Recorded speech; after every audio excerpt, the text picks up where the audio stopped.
Tom, you know, when folks go on vacation, they invite their kin people over and show them the slides. I always go to sleep. Bore them for an hour or two.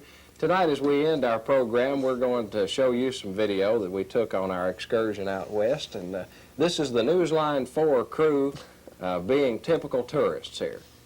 Late Monday afternoon, we made our getaway from Campbellsville. Tried to slip out of town here. We're packing our lunch here at this point in Tom's car. Tried to force it all in my trunk, which is smaller than I thought it would be at the time. But nevertheless, we made it. Here we are at the Louisville airport. Trying to sneak no contraband past the officials. You watch those Reese cups, Brian. You know how our news producer, Janet Graham, orders us around here on the set? Come on, people. Yeah, and look who's heading out of the plane. Brian will be coming up. No, not us. Somebody else. But Brian will be here momentarily, and I'll be close behind. Jet lagged here, not yet, in St. Louis.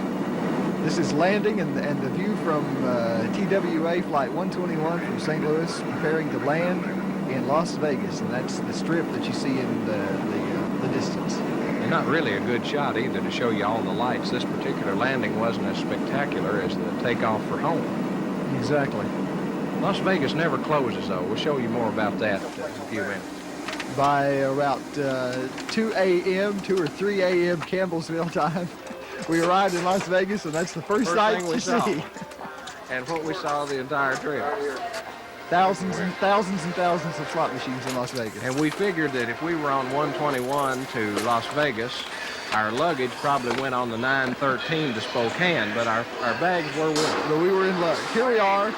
Brian, Janet, and I are standing in front of Caesar's Palace, and they welcome the convention to and Las our Vegas. photographer does not give you close enough shot to identify us. Caesar's Palace, one of the man-made wonders of the world, and a beautiful place to stay, Brian. 4,000 employees, a few more probably than Fruit of the Loom has here. They don't make underwear. They don't believe in underwear there, I don't think.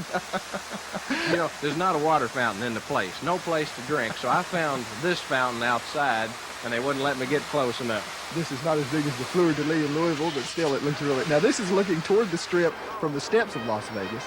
This is right on the corner. And we weren't really in New Orleans, but it kind of looked like it on that corner. Sure didn't sound like... Check out the McDonald's at Las Vegas. I wonder if Dick Schwartz is watching tonight. I couldn't find a Big Mac anywhere, but the slot machine was there, and you found plenty of beverages. No Coke machines in Caesar's Palace either. The Sands Hotel is right here. Then you got the Frontier on down the road here. The Stardust is down there. I forgot about that one. Ain't nothing green growing nowhere except a tree here and there. And probably because they've irrigated it. You know it? Yeah, there. I used big bang grammar, too. Sorry about that. Sand. This looks down the strip toward the west from from Caesar's Palace. And those mountains you saw were like an hour's drive away from Las Vegas, as close as they look. At night, Las Vegas takes on a whole different look. It really is beautiful at night. This is Caesar's Palace, just one corner of all the decorations. And it never closes. And across the street, the Flamingo Hilton. Again, some of the lights at the Flamingo. We were talking about not wanting to pay the light bill for any of these establishments while we were there. Thank goodness they have Hoover Dam nearby to provide lots of electricity. The Dunes Hotel and the Oasis, located right next to Caesar's Palace. Big-time entertainment there on a nightly basis. Including the people that watched us for entertainment. Bally's is the former MGM Grand Hotel also, Brian. This is right across the street from Caesar's. And we're getting ready to head back to the airport for the trip home here.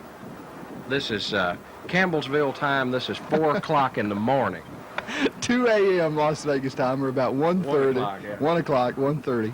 On our way to the airport, and we were a tired bunch of newscasters. Wish we had video here of what we looked like getting to the airport and getting on the plane. No, we don't.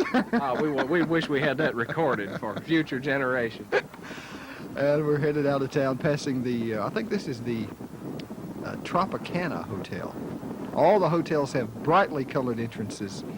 And Brian, if you get a chance to go to Las Vegas, all our viewers out there, I would highly recommend it just for a little while. I don't believe you can stand it couple of days. for very long, but for a couple of days, it's a really fun trip. And here we go on our way to the airport. The airport's a mighty lonely place. at their time, 2 in the morning. In fact, we were the last flight out of TWA. They were getting ready to shut her down when we left. We board the tram, ready for the flight, ready to go to our flight, and there's the plane and the pilot coming up here. Yeah, this was our worst case of jet lag starting here right now. Well, that's a look at our trip, and that's Newsline 4 for tonight. Thanks for watching. Have a good evening.